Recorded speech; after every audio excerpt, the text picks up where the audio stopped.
हाँ जी, क्वेश्चन लिखिए यहां पर एक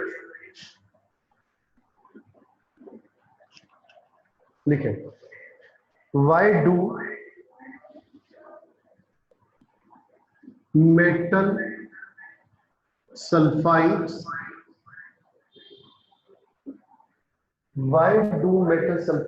occur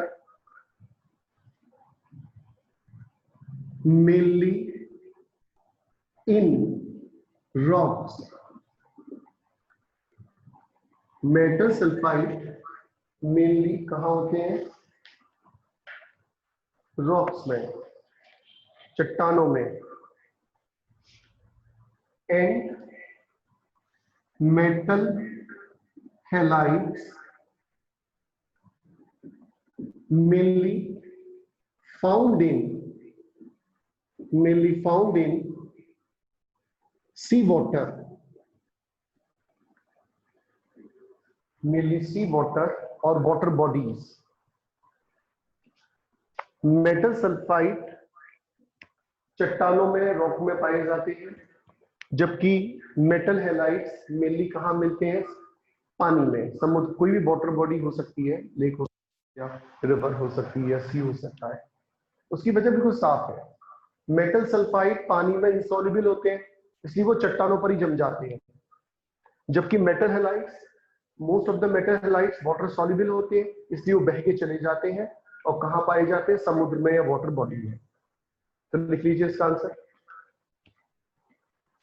metal sulphides are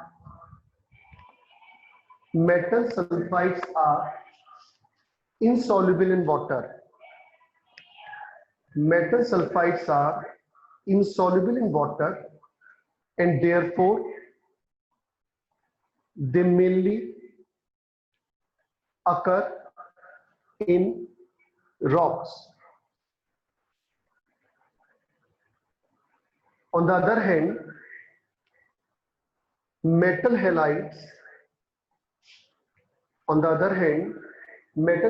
are highly soluble in water,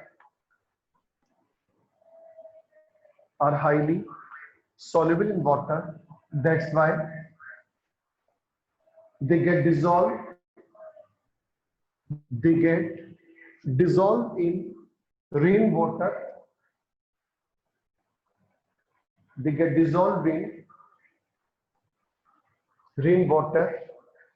and are carried to ocean या any river, any water body।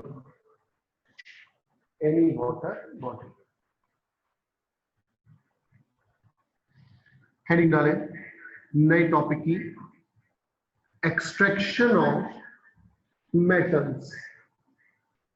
बड़ी हेडिंग है, extraction of metals, that is metallurgy.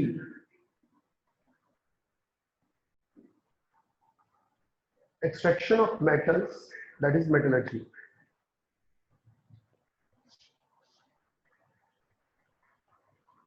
देखिए, एक्सट्रैक्शन ऑफ मेटल्स और मेटलर्जी में हमें क्या पढ़ना है? बहुत सिंपल। आपको चाहिए प्रीशियस मेटल, ये ऐसे मेटल चाहिए जो हमारे बहुत काम के हैं। हम क्या करेंगे? अर्थ क्रस्ट को खोदेंगे, उसमें जो भी गैंग या मैट्रिक्स या गंदगी प्रेजेंट है, जो भी अनडिजायरेबल मटेरियल होता है, उसे क्या कहते हैं? गैंग या मैट्रिक्स। उसको आप हटा दीजिए। इस घटना को हम बोलेंगे कॉन्सेंट्रेशन ऑफ ओर। और ओर की कॉन्सेंट्रेशन करना यानी कि गंदगी को हटाना, कि कई मेथड हमें पढ़ने हैं। ठीक, तो पहले सबसे पहले इसी पॉइंट को हम पढ़ने जा रहे हैं, extraction of metals, that is metallurgy. अब लिखिए, the process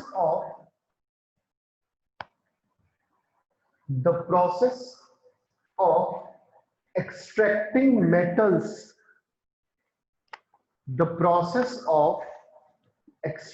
metals, from their ores. The process of extracting metal from their ores is called metallurgy. is called metallurgy. Full stop. Metals generally associated with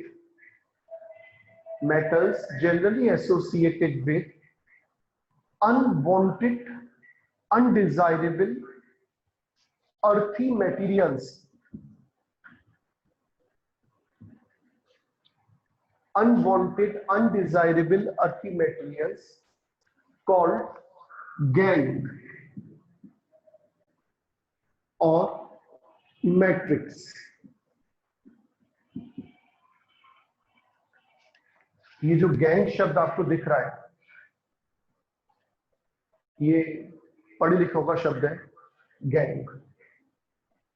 ऐसे भी बच्चे कभी class में आए जो बहुत अच्छी रैंक देके गए और वो आप जैसे आईएससी बोर्ड या सीबीएसई बोर्ड को बिलोंग नहीं करते थे, they belong to UP board, जिसे थोड़ा हीन दृष्टि से देखा जाता है, थोड़ा बैकवर्ड टाइप से देखा जाता है, और वहां से भी बच्चे बहुत अच्छे आते हैं ब्रेन के हिसाब से, माइंड के हिसाब से। एक बच्चा बोला करता था गैंग को गंगू गंगू, और बहुत अच्छी रैंक पे सिलेक्ट हो गया। अब तो खैर एमएस भी कर चुका, सब हो चुका। तो ऐसे भी बच्चे होते हैं जो कि भाषा की बजाय दिमाग पर ज्यादा यकीन रखते हैं और सेलेक्ट हो जाते हैं। तो गैंग को जब से मैंने गंगू बोलना शुरू कर दिया, आप भी बोलिए मन करे तो, गंगू। लिखिए,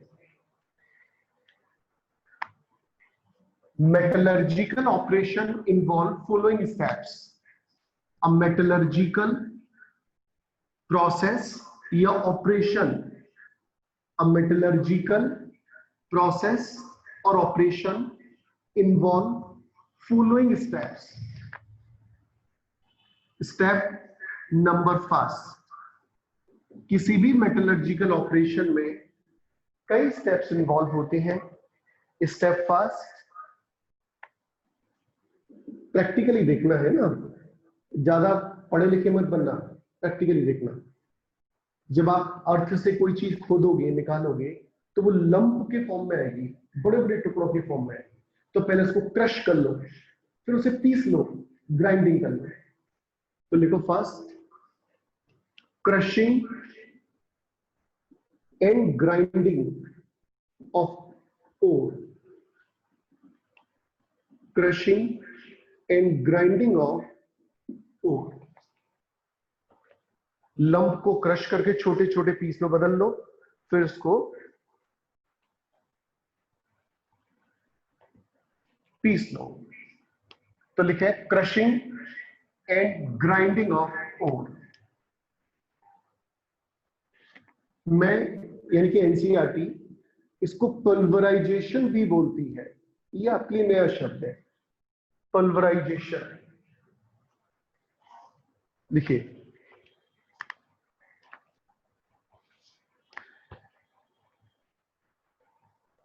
in this step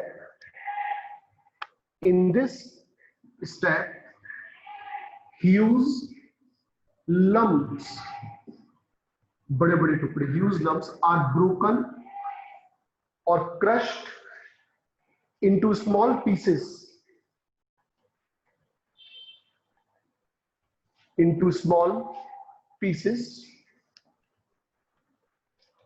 followed by their grinding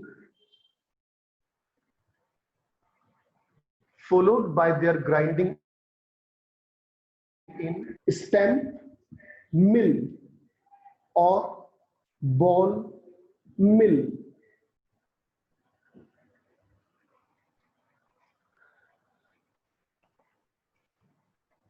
This process is called pulverization.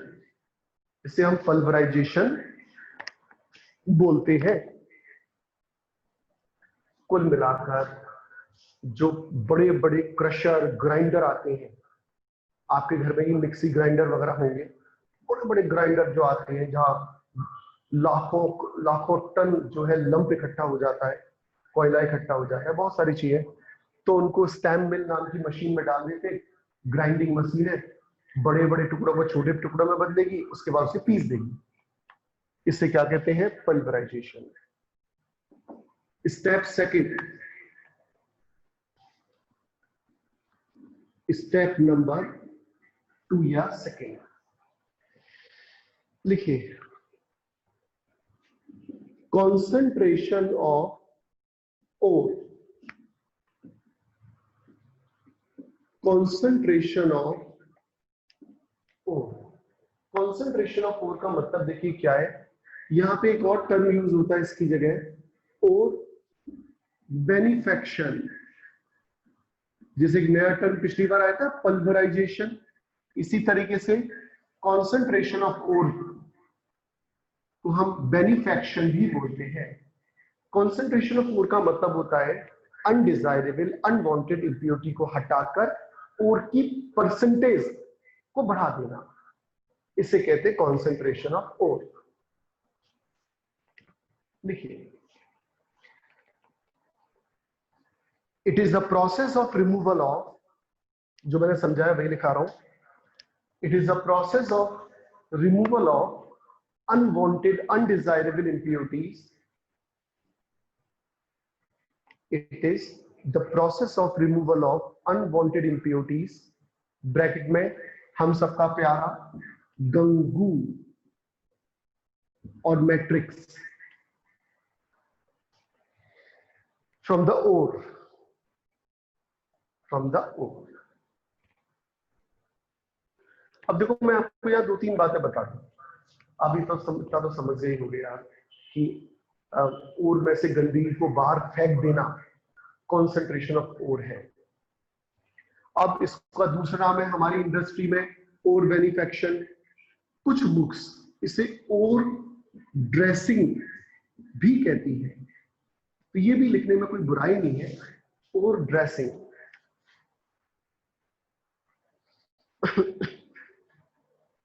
Ore dressing लिखिए आप नेक्स्ट लाइन से। ये थोड़ा बड़ा टॉपिक है और बहुत आसान टॉपिक है।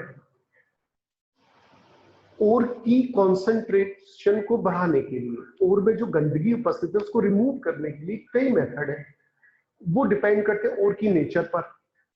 अब जैसे मान लीजिए कोई ओर है ऑक्साइड ओर, तो उसके लिए हम यूज करते हैं specific gravity method, hydraulic washing method, कि पानी की तेज धारा बहाव, स्ट्रॉन्ग करंट ऑफ वाटर में क्या होगा, जो लाइटर पार्टिकल होंगे वो बह जाएंगे और हेवियर पार्टिकल नीचे सेटल डाउन हो जाएंगे। जैसे आपने कभी देखा हो चावल या दाल को जब हम पानी में डाल देते हैं तो जो लाइटर इंप्योरिटीज होती हैं वो ऊपर की तरफ आ जाती हैं और जो हेवियर पार्टिकल होती है वो नीचे बैठ जाते हैं, इसे कहते हैं हाइड्रोलिक वॉशिंग। अगर आपके पास कोई आयरन का ओर है तो उसमें मैग्नेटिक इंप्योरिटी होने की संभावना बनी रहती है, तो आप मैग्नेट यूज करिए तो वो मैग्नेटिक सेपरेशन हो जाएगा। किसी मेथड में आप कोई केमिकल रिएजेंट का प्रयोग कर रहे हो तो वो लीचिंग मेथड कहलाएगा, है ना। कोई सल्फाइड हो रहा है तो आप उसमें फ्लोटेशन प्रोसेस यूज करो, तो ओर की नेचर के बेसिस पर मेथड बदल जाएगा। इसमें आपको याद होगा कल के लेक्चर में मैंने जब कोलॉइड्स की एप्लीकेशंस बताई थी तो मैंने लास्ट वाले में लिखाया था मेटलर्जिकल ऑपरेशन, तो मैं इसी को इंडिकेट कर रहा था, फ्लोटेशन को। कम से कम 5 ऑब्जेक्टिव क्वेश्चन बनेंगे फ्लोटेशन पर, तो वो आज ही आ जाना चाहिए मेरे ख्याल से, या कल तक आ जाए देखेंगे। हाँ जी, तो कॉन्सेंट्रेशन ऑफ ओर में अब आप लिखेंगे concentration of ore is done by following method, can be done by following method. Method number A method, gravity separation, gravity separation, और इसका दूसरा नेम है लेविगेशन। देखो नए नए टर्म आ रहे हैं, ये लेविगेशन आया, ये वेनिफेक्शन आया, ड्रेसिंग आया, पिछला वाला पल्वराइजेशन, पल्वराइजेशन। तो इसलिए मैं कह रहा हूं हल्का याद करना वरना ये दुखी कर देगी आपको inorganic chemistry. Gravity separation, this method is based This method is based on the differences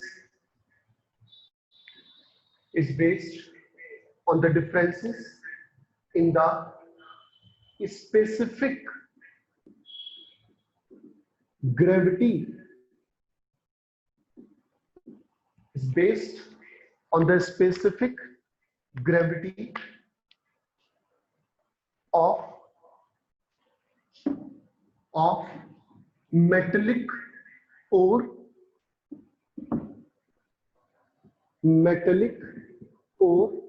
and gangu particle या gang particle.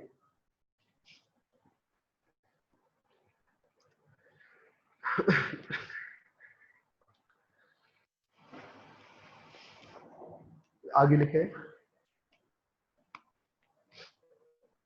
ये जो मैं दिखा रहा हूं ये एनसीईआरटी में नहीं लिखा होगा पॉइंट जो मैं दिखाने जा रहा हूं.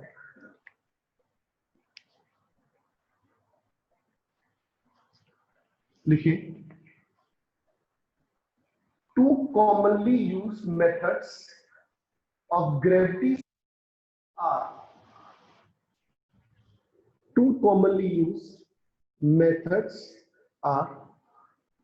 first Wilfley Wilfley washing. Second one hydraulic washing. ये हो सकता है हाइड्रोलिक वॉशिंग, जिसका दूसरा नाम आपने अभी देख लिया लेविगेशन. विल्फ्ले वॉशिंग ये मशीनों के नाम है मेरे भाई. ये विल्फ्ले वॉशिंग, विल्फ्ले नाम की मशीन है विल्फ्ले वॉशिंग. लिखिए नेक्स्ट लाइन से, इनमें कुछ लिखाना नहीं है मेरे को, कुछ है भी नहीं आपके सिलेबस में. The most common examples for which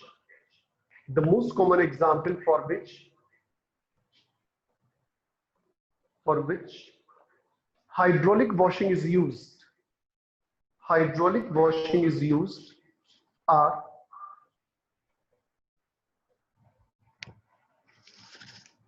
hematite ore, tin stone. Basically तो ऑक्साइड के लिए यूज होता है, लिख देना ऑक्साइड के लिए.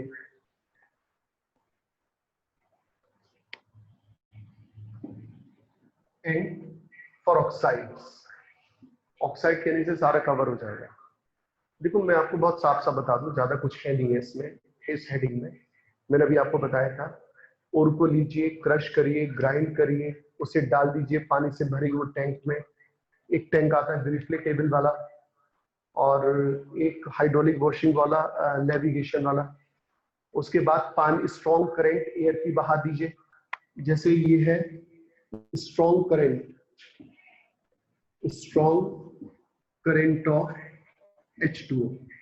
यहाँ पर लाइटर पार्टिकल है. अब वो लाइटर पार्टिकल इम्प्योरिटी के भी हो सकते हैं और ओर के भी हो सकते हैं, किसी के भी हो सकते हैं, है ना. मान लीजिए ओर लाइटर है और क्या कहते हैं इम्प्योरिटी हैवियर है, तो क्या होगा, इम्प्योरिटी तो नीचे सेटल हो जाएंगी और जो पानी होगा वो अपने साथ किसको बहा के ले जाएगा, हल्के वाले ओर के पार्टिकल को. इसका उल्टा भी हो सकता है. तो ये है हमारा क्या चीज, ग्रेविटी सेपरेशन और नेविगेशन मेथड. अब आइए मेथड नंबर बी. एनसीईआरटी में एक डायग्राम दे रखा होगा, colour diagram, electromagnetic separation.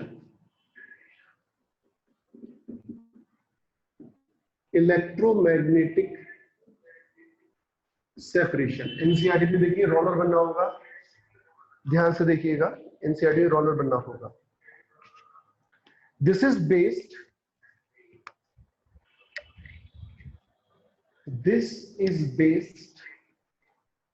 on the differences in magnetic properties of the ore components, magnetic properties of ore components.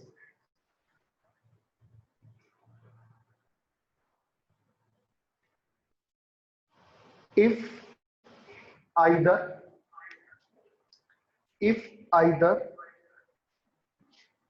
ore or the gangue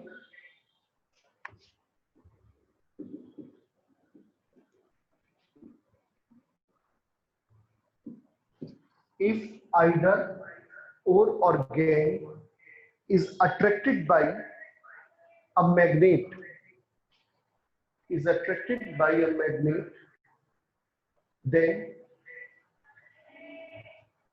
then ore can be separated from gangue or impurities with the help of magnetic separation method. Examples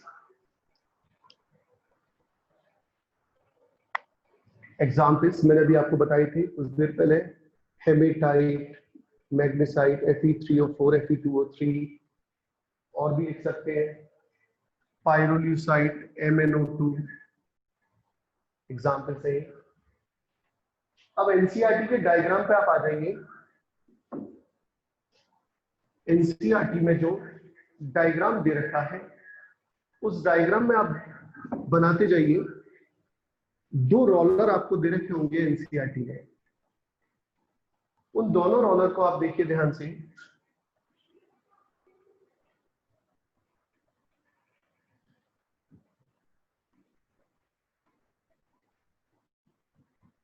बनाते जाए, चाहे NCERT से चाहे board पर से।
non-magnetic particles,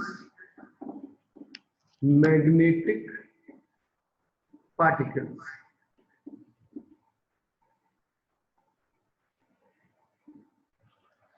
non-magnetic particles.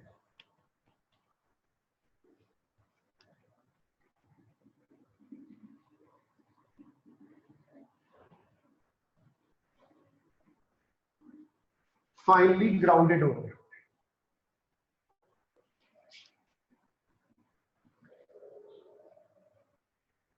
हाँ जी। अब चलिए देख लीजिए इसमें है क्या। हमने दो बॉक्स लिए, बड़े बड़े वेसल लिए, एक में मैग्नेट रख दी।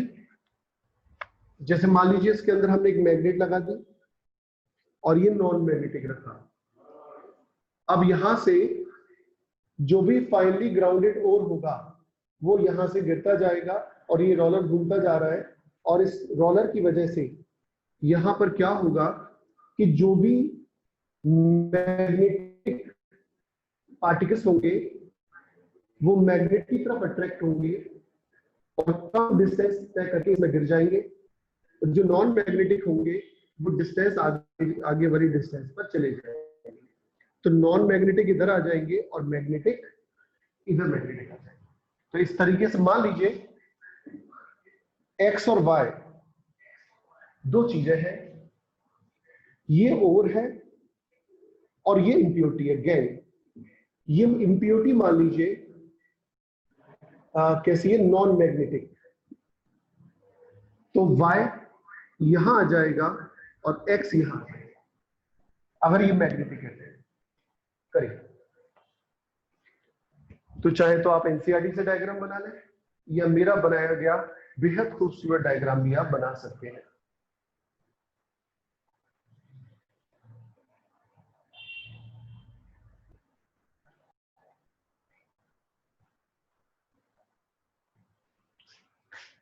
तो ये था मेथड नंबर बी। अब आइए मेथड नंबर सी।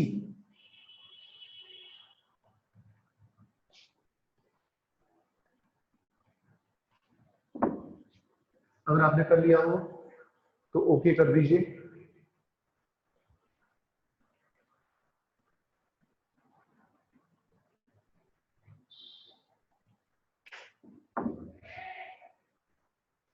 एनसीईआरटी पढ़ते जाइए, संग संग कोई भी एक्स्ट्रा एग्जाम्पल मिले नोट करिए।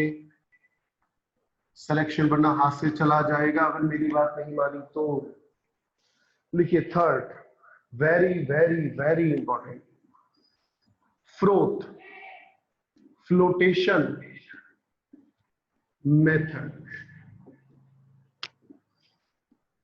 आपने देखा था अभी ए वाले मेथड में, हाइड्रोलिक वॉशिंग एंड नेविगेशन वाले मेथड में ऑक्साइड्स के लिए था वो। किसके लिए था वो? ऑक्साइड्स के लिए। मैग्नेटिक वाला मेथड किसके लिए था? जिसमें मैग्नेटिक इंप्योरिटीज या और मैग्नेटिक हो। और तीसरा मेथड है फ्रोथ फ्लोटेशन मेथड, और ये किसके लिए? Exclusively for sulphides, for sulphides. लिखिए, this method is based, this method is based on the principle of, is based on the principle of, एक सेकंड भाई कौन चला गया बाहर। This method is based on the principle of difference in the wetting properties, चिपक जाना, wait हो जाना, गीला हो जाना, wetting properties of the ore and gangue particles, wetting properties of ore and gangue particles, ore and gangue particles with water and oil, with water and oil। ये इसका main concept था। इस लाइन को आप हाईलाइट करिए। Full stop. It is used for the extraction of, it is used for the extraction of those metals, it is used for the extraction of those metals in which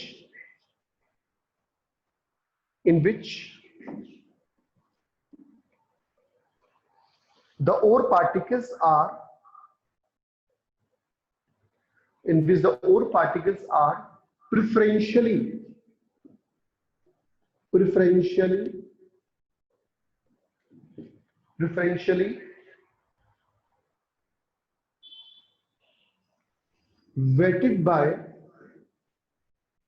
wetted by WEED oil and gangue by water। फिर से सुन लीजिए। It is used for the extraction of those metals in which the ore particles are preferentially wetted by oil and gangue by water।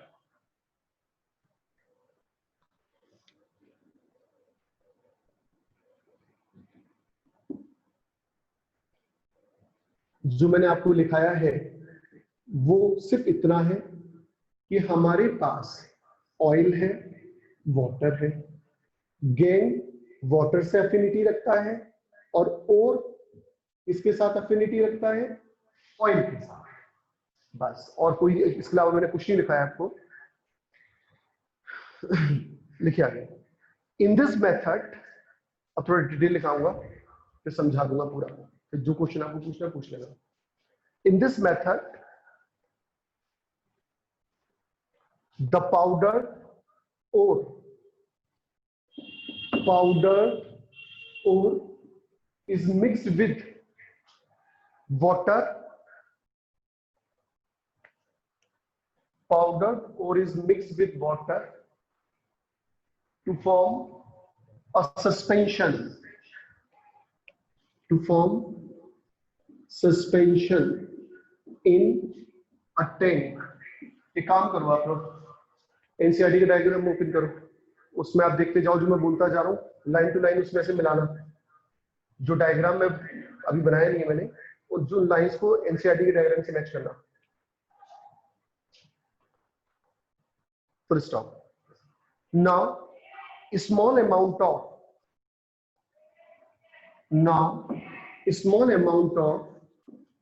collectors and froth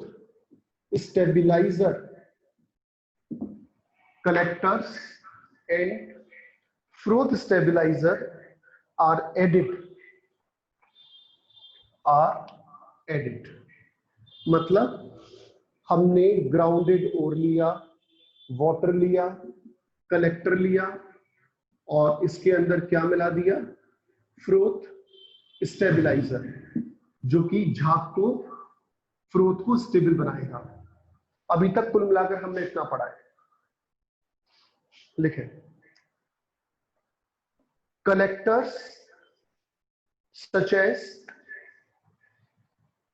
pine oil, जो पेड़ होता है ना, चीड़ का पेड़, उसका जो तेल होता है, pine oil. Eucalyptus oil, pine oil, eucalyptus oil. Fatty acids and xanthates, fatty acid and जेंथेट।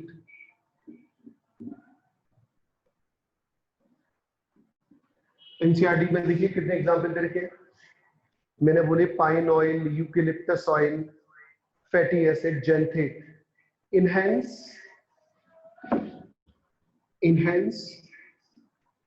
बढ़ा देते हैं। क्या बढ़ा देते हैं? Non wettability. Enhance non wettability of the mineral particles and froth stabilizer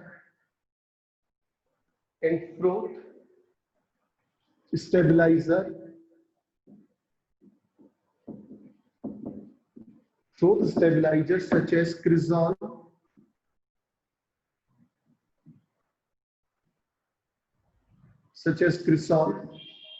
CRESOL, cresol, aniline,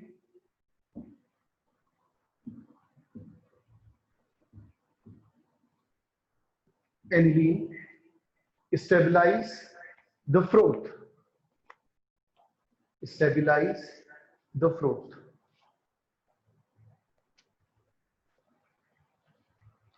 अब बहुत खास लाइन, उसको इन्वर्टेड कॉमा में लिखेंगे आप।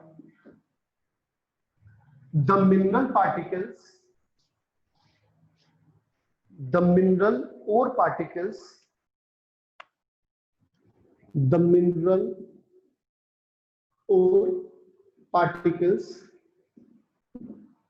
the ore वाले जो particles है,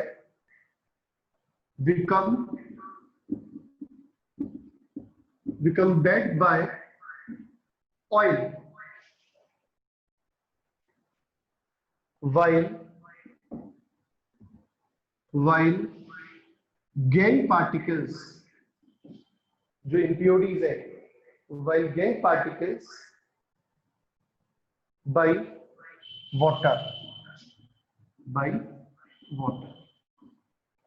मतलब मिनरल और ऑयल के साथ चिपक जाता है और गंगू पार्टिकल वाटर के साथ अफिनिटी रखते हैं तो चिपक जाते हैं। Full stop. The suspension is agitated by the suspension is agitated by a pedal or strong current of air when froth are formed। क्या बन जाते हैं बच्चों? झाग बन जाते हैं, झाग। Froth are form.